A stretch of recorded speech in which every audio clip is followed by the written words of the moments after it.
সুপ্রিয় শিক্ষার্থী বন্ধুরা, আশা করি সকলেই ভালো আছো। তোমরা যারা সপ্তম শ্রেণীতে, তোমাদের হিন্দু ধর্ম শিক্ষা যাদের পরীক্ষা ষান্মাসিক সামষ্টিক মূল্যায়ন 2024-এর আগামীকালকে, তোমাদের এই প্রশ্নটা তোমরা হয়তো বা দেখছো।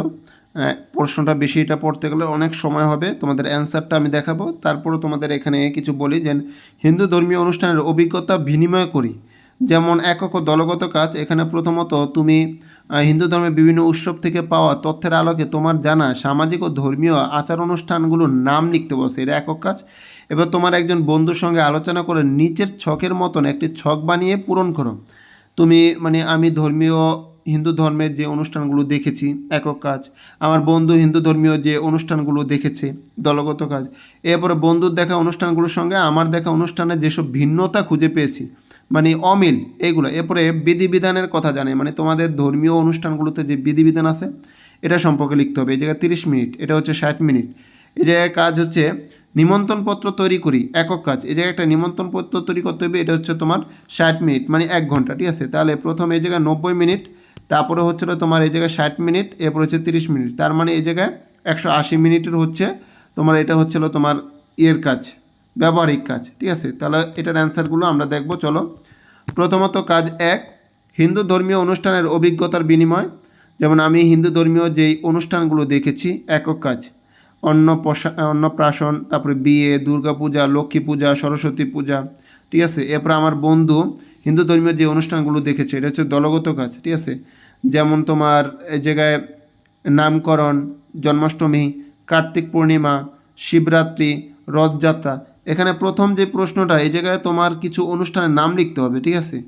এই কিছু অনুষ্ঠানের নাম লিখতে হবে, এইগুলো থেকে অনেকগুলো নাম লিখে দেবে তোমাদের ধর্মীয় যেগুলো, ঠিক আছে। এই প্রশ্নটা একটু অন্যরকমভাবে এসে বন্ধুর দেখা অনুষ্ঠানের সঙ্গে আমার দেখা অনুষ্ঠানের যেসব ভিন্নতা খুঁজে পেয়েছি, যেমন নামকরণে বনাম অন্নপ্রাশন, যেগুলো আর কি মিল নেই, এগুলো আর কি। আমি তো তোমাদের হিন্দু ধর্মের না, তাহলে হয়তো বা আরও ভালোভাবে এই জিনিসটা বুঝাতে পারতাম।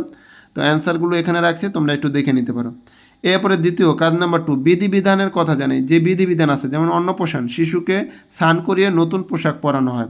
ভাত খাওয়ানোর আগে পুরোহিত মন্ত্র পড়ে আশীর্বাদ করেন। যে নিয়মকানুনগুলো, এই নিয়মকানুনগুলো এই জায়গায় আছে, তোমরা এই জায়গায় স্ক্রিনশট নিতে পারো এগুলো, ঠিক আছে।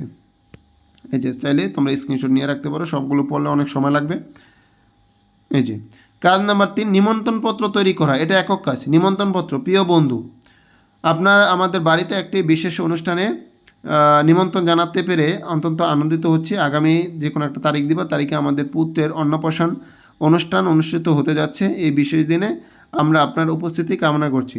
অনুষ্ঠানটি শুরু হবে সকাল 10টা এবং দুপুরে ভোজনের পর অনুষ্ঠান শেষ হবে। অনুষ্ঠানের স্থান আমার বাড়ি, ঠিকানাটা দিয়ে দিবা। এবার মন্ত্র, অন্যান্য যে সূচি, অনুষ্ঠানের সূচিপত্র, এগুলো এই জায়গায় লেখা আছে, তোমরা দেখে নাও। এরপরে এই আনন্দ অনুষ্ঠানকে বিশেষ করে তুলতে আপনার উপস্থিতি অত্যন্ত প্রয়োজনীয়।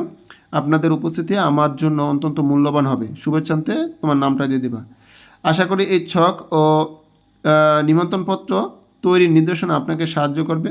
অনুষ্ঠানগুলি নিয়ে আলোচনা এবং অভিজ্ঞতা বিনিময়ে অবশ্যই আপনাকে হিন্দু ধর্মীয় রীতিনীতি সম্পর্কে আরও ভালোভাবে বুঝতে সহায়তা করবে। যাকে এটা দরকার নেই, এই লাস্টেরটুকু, এটা অতিরিক্ত।